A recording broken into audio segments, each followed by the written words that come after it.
currently pay for, or it is the cost of. Premium and hurdles obviously reduce adoption, and that's where we see that in the initial phase especially, you need to make this as smooth as possible.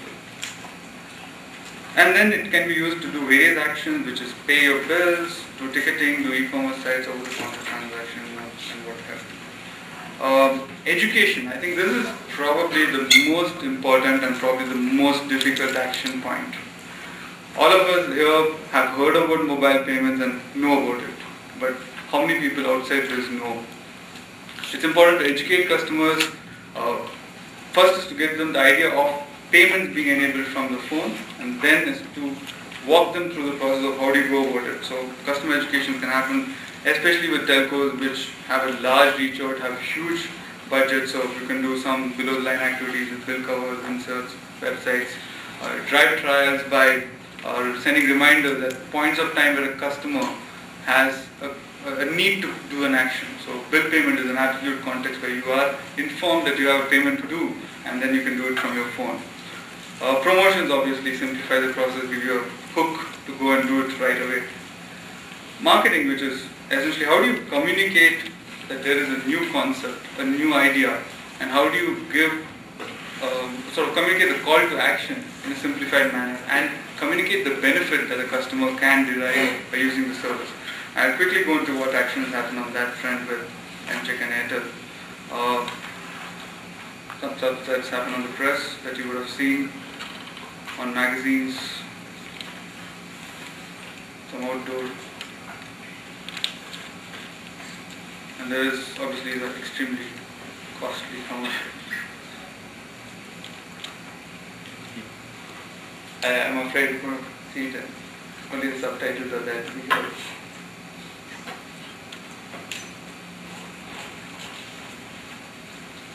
Anyway, I'm sure that you've seen this commercial, which is essentially on postpaid bill payment. There are two other commercials, one on prepaid and the other on money transfer. Anybody here who's not seen this? We need to work on media plan. Go. So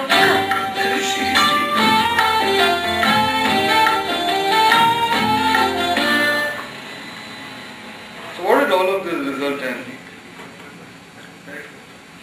I think we saw a similar curve. We are at the early phase of extremely early phase of the curve at this point in time. Let's put down a few of the highlights of the activity that have happened at MCheck at this point in time. And you can see the curve becoming steep as these actions have taken place. And most important, what do customers have to say? Sorry? We have over 3 lakh subscribers at this point in time. You know numbers on this side. I've given you the number. Yeah, these slides are there for you to be seeing at the MOMO website as well. So this is what customers have to say, and I think the biggest action point that we all need to get to is to get customers to start talking about the product and to get others to start using the product. So if we can get people to advocate and to teach others, I don't think there is a better marketing tool than that to get a product to roll. And we hope that we are at some starting point on that particular curve. Thank you.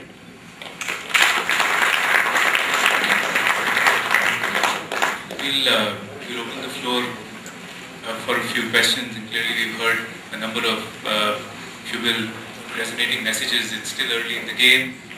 There are regulatory issues, clearly, because there is money involved, and as a result, a whole bunch of other issues crop up, especially when you combine that money being involved along with the population that one is going after, which even in some cases might be poor, in other cases might not be poor. Everybody cares equally about their money, but the kinds of problems that get introduced are similar to consumer products, which are they need to be simple, they need to be secure, they need to be proliferated, and hence distribution is a fairly serious issue, and that shows up whether you're distributing it, the actual product itself or the knowledge on both counts.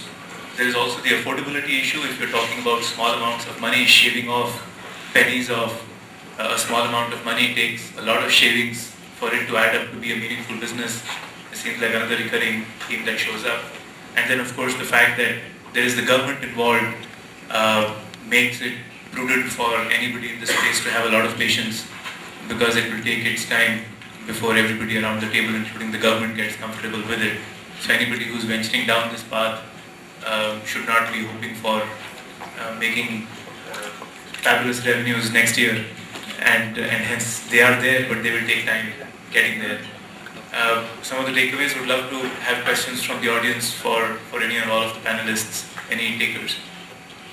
Gentleman at the back. So when we talked about microfinance, there was a lot of security and all. So how secure is this fund transfer? So the question is how secure is fund transfer through SMS, and the question is directed to Naveen. Because as a techie, I know that there are ways to send SMS from any mobile to any mobile. And he can send a SMS from any mobile to any mobile, hence how do you thwart him from the system? Sorry, so the question was essentially on SMS, how do you transfer the securely, right? I understand that, right? MCheck uses essentially a Java application which is either residing on the phone, which is downloadable over the air, or is on the SIM card. That effectively allows for platforms, mobile, to encrypt the message and send. So does it require GPRS? No, it doesn't require GPRS. We use the SMS as a carrier, but we encrypt what is being sent and received.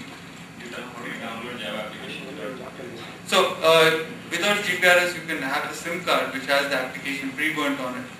So, we have two ways of getting the application. You can download over there through GPRS, or you have the cable modes where you can download it or use Bluetooth to download if you don't have GPRS. The alternate is to, on any phone, you can always have a SIM card which has the application pre-burnt. And today it's available in the market. Raj, a little bit about on the technology itself for the finger reader, what kind of a minimum kind of resolution do you see required on the phones that do it? And second, does the RBI have any guidelines around, or does it mandate saying what kind of biometrics can be used or can't be used in this country? I'll answer the easy question first, which is that we require 2 megapixel or more camera with the flash and zoom. That's the only requirement we have. That's because we do, we need to zoom in and take fingerprints and stuff.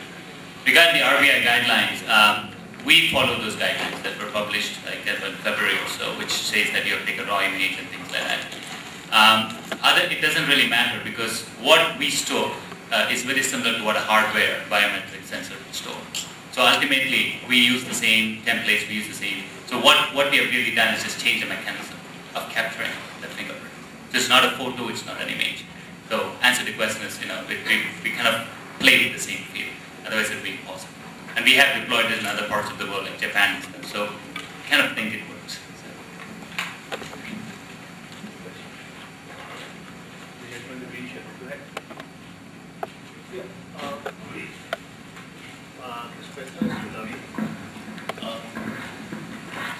See, I have downloaded MCheck on my phone, and basically, okay, I'm Umesh and I do user experience design. So, there are some websites when they ask for your emails, password, they just put a line there saying, don't worry,